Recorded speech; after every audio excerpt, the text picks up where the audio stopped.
Well, it plays an indispensable role in the development of the economy of many countries, both for supporting the industry in supplying the basic material and distributing the produced goods, but also for supplying goods to the larger agglomerations and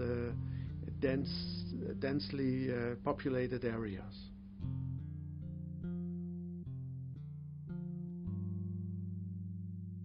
Well, first of all, also in Europe, still a lot has to be done.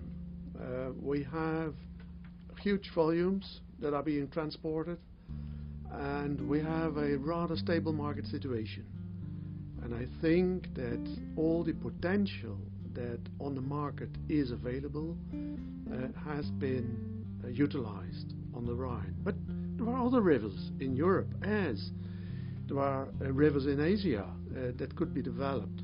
Inland navigation is not an activity that you can organize overnight. You should take time, but you should do it and set your marks and work on it. The questions we are faced with are almost all the same. Even the solutions, to a large extent, could be similar in one river basin compared to the other. And so far, we can learn a lot of each other.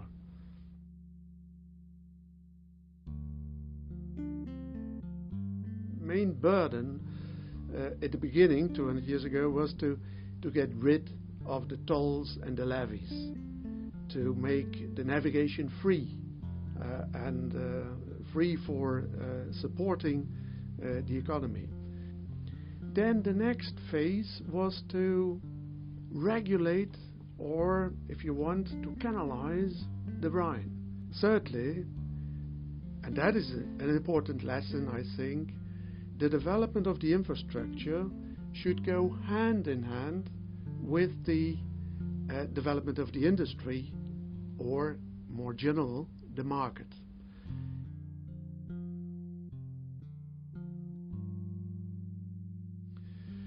Well, the formula applied for the Rhine was quite easy, quite simple. The riparian states were responsible for the financing, and what we did on the international level, we defined the ideal profile of the river. So once having defined the profile, it was the responsibility of each of the riparian states to assure the necessary investment. Why have they done it?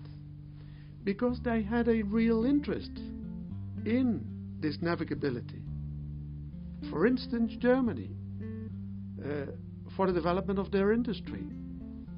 In the 19th century, they were developing massively the steel industry. The Netherlands, they were interested in the same matter, as they could develop trade. So they were insisting not only on investment in their own country, but also in the neighboring countries, because the complete chain should be covered.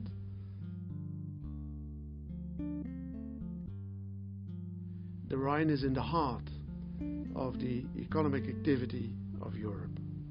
330 million tons every year, and in a stable situation. Not only basic industry, but also oil industry, chemical industry, building material and industry, and since the introduction of the container on the Rhine, also the consumer goods. Well, passenger transport takes basically place in the form of the cruises. In economical terms, the most important activity. We also have a large fleet of boats for day trips, and they count the largest number of passengers. But in terms of turnover, the cruise activities are by far the most important.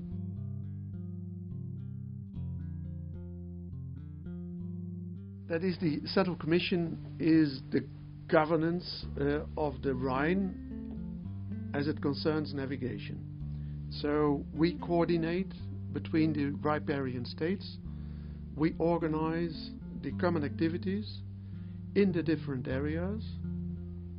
Essential is the level playing field for all of the operators. The Central Commission takes in common all the decisions regarding the navigation on the Rhine.